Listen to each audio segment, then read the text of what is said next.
Okay, so this is just a quick video showing my secondary computer, what I call the Capbox, because I use it to capture TV shows and movies from cable.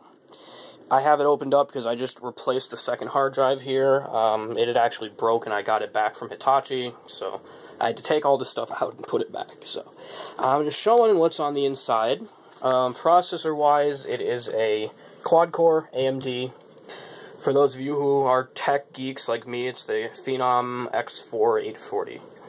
A Phenom 2, rather. So, it's a 3.2 gigahertz quad-core. It's not one of the black editions that you can overclock, but seeing as how all I do is record TV, it's plenty for what it does. The RAM, it has two 4GB sticks of Mushkin. That's all that fits on this board because it's a cheap motherboard. In fact, all the core parts together, the CPU, the memory, and the motherboard, were $120 plus tax. So, Micro Center, which is the store I shop at, had this deal going on, and I think they still do. If you buy a processor, you get a free motherboard. Now, the motherboards they give you are not very good motherboards, and if you're building a gaming computer, all the people at the store will tell you not to do it. But seeing as how, again, this is just being used as a giant DVR, I saw no reason not to.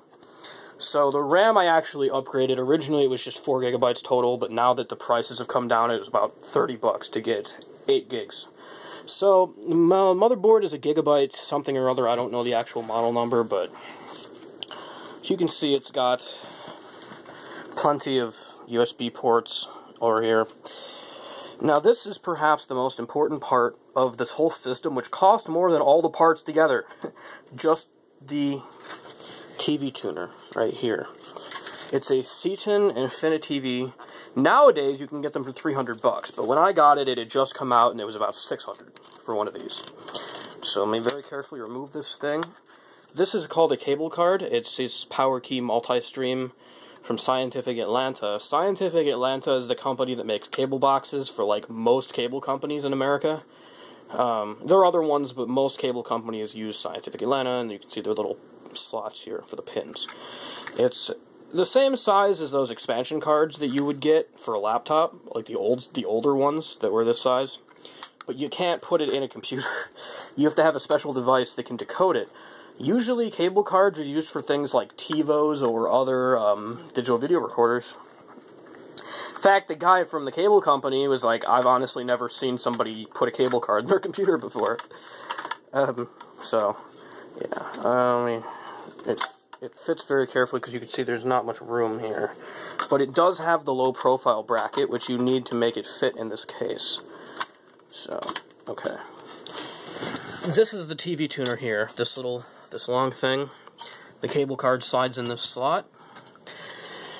As for the case, I know it's very small. It's a home theater PC or HTPC case. This is about the smallest this thing will get. You notice it's already cramped enough in there. Of course, there's nothing in here. There's a hard drive there. So, I put the stickers on the front just to look fancy. The AMD and the Sapphire one there make the graphics card. Originally, when I first built this, I actually just bought a cheap $30 case at Micro Center. Just a regular mini tower. Or whatever it's called, micro ATX case. Came with a power supply and everything. But it started taking up a lot of room, seeing as how this is a secondary computer. I've usually got two computers side by side in my bedroom. So, when Newegg had a sale on cases, I ordered this one. It was about $65. I did replace the power supply because the one in there was terrible, and all the reviews were like, the case is great, but the power supply will catch on fire if you're not careful. So, that scared me enough to buy one of these. The company is Seasonic. It's the only, the camera doesn't want to zoom, but you can see this little logo here, this bronze thing. It's the only 80 plus certified, it's actually bronze certified, power supply that's this small. Because you notice it's very narrow. It's not the size of a regular ATX power supply. I forget what the name is. It starts with a T. If I figure it out, I'll put it in a notation, but it's a very small power supply that goes in this. It's 300 watts. That's the most I've ever seen for this size. But again, seeing as how I'm not doing anything like gaming with this thing, it's fine.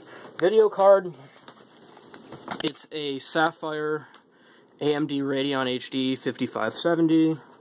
So it's not the best card there is, but again, I'm only using it for TV recording. So I can see, since it's a low profile, I broke the thing up into two, because the VGA is the one I use.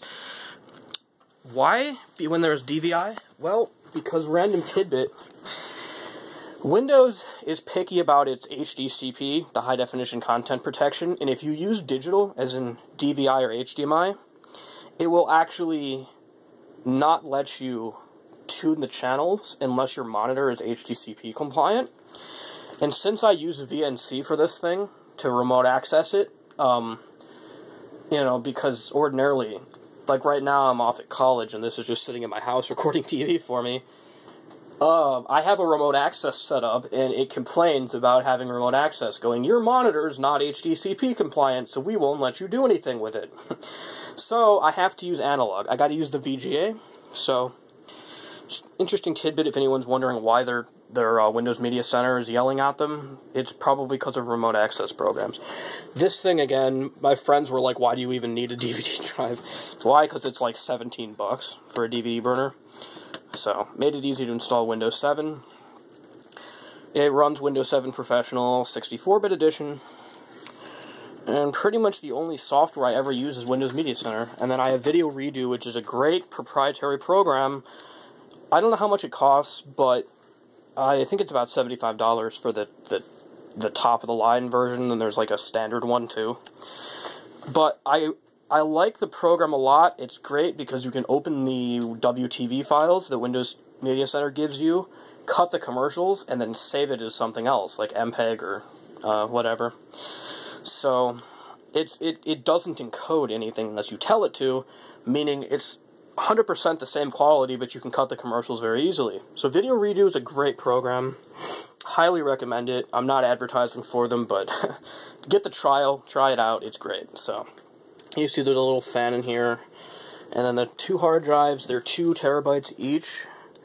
I actually, the second one here is actually in the slot where a card reader or a floppy drive would go, so there's just nothing in there. There's just the hard drive. So 4 terabytes total, which sounds like a lot, but when you record stuff in high definition like I do, it fills up. Something like 200 or 300 hours, so. I'm sorry if I bored you guys to death. I'm assuming anyone still watching this is a computer person. So yeah, this is my secondary computer called the Capbox. All in all, the parts are probably like $500 plus the tuner, which now they're about $300 at any regular computer store. But I had to special order it online at the time from the company, from Ceton, because it was new. So there you have it. And then this is the case. Just this little cover goes on it. It's just a black metal case. So yeah, it's a nice system. It's very small, and it does what it does well. It records TV. I can record any channel I get in high definition. And then this little thing's just a monoprice wireless internet. So there you have it. That's all I wanted to show you guys today. In fact, I'll show you down here. This little thing is where it sits. So you can see it's all the wiring I got going on here. And then this is the adapter I mentioned. You see it just plugs in, the cable plugs in like this, and then this little end piece. So, alright, that's about all I was going to show you. DRF out.